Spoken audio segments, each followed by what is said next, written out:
they were paying a 3% tax that 2/3 of them decided they were fed up with the king, and some of them came out and dumped tea into the harbor. 3%, 67% opposed the king. Today, we once again have people not represented yet paying taxes. Only things have changed 243 years later. Americans now pay 32% of their income in taxes. And 90% are fed up with this political industrial complex that has built up around a corrupt campaign finance system. Now, I want you to think about that. King George had 3 times the support that our current system has for the campaign finance program run today and how campaigns are run. So King George was much more popular than the system today. The problem is, how focused are politicians on raising this money? I did a local radio talk show here 2 nights ago, and the host said, "John, please make it clear to people at this event that the money you're dumping is fake. If not, you'll have every politician in the state diving in after." It is their whole life. And what's the problem with that? When you're told you have to spend 85% of your time electing money, which is in memos that are given to candidates after they're elected to Congress, what do you not have time to do? You don't have any time to represent the people in your district whose views you're supposed to be representing.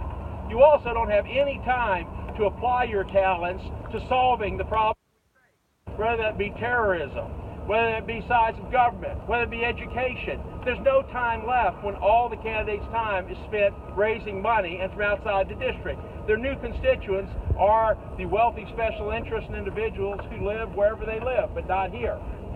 Now, if you don't think conservatives are concerned about campaign finance reform and money in politics, I wish you could have been with us 2 years ago when we were starting a long-shot campaign against the majority leader in Congress, Eric Cantor. We had $18,000 after 2 months. We also had 200 volunteers knocking on doors. And a few months later, we pulled the upset. We overcame $5 million. We could see there at the grassroots how fed up people were on the transactional nature of the government, that it wasn't about left versus right, it was about deals being cut in Washington, campaign dollars flowing in, and then taxpayer money going back to the donors.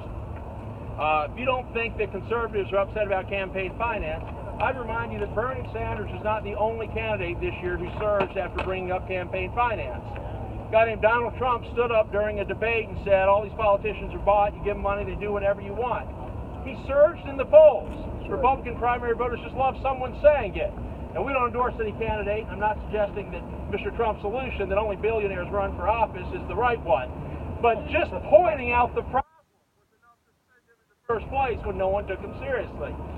So, but let's talk about real solutions. We've got all the candidates admitting there's a problem. Now, that's the first step. They all at least give lip service to it. So let's talk about real solutions.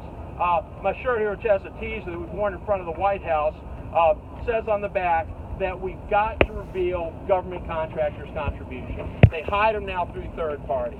Why is that such a big problem? $177 billion is given to 25 companies who can then hide millions in political contributions. This is transactional giving. No one wants billions in contributions to result in billions in tax money being taken back. A conservative may be concerned on tax rate, a progressive may be concerned on other things money could be used for, but no one wants it going to donors. So we've got to stop that. So one solution, we want an executive order, and I almost choke on that because I hate most of the 200 executive orders in the last few years. But this is a logical case for an executive order. It can be stopped tomorrow, and we've asked the president to do that. This is an incredible return on your investment. Any business person would be crazy not to invest money in political contributions. It's spreadsheet giving. This isn't free speech. This isn't ideological giving. This part is transactional giving, and we need it exposed. We also need to pass anti-corruption measures on the ballot, so we appreciate looking forward to working with representatives in several states to get this ground up. More votes going against them. And finally, we've got to restore the Reagan-era tax credits Dr. Pudner talked about. Let everyone take the first $200 they would have given the IRS, give it to a candidate who's going to be responsive on these and other issues.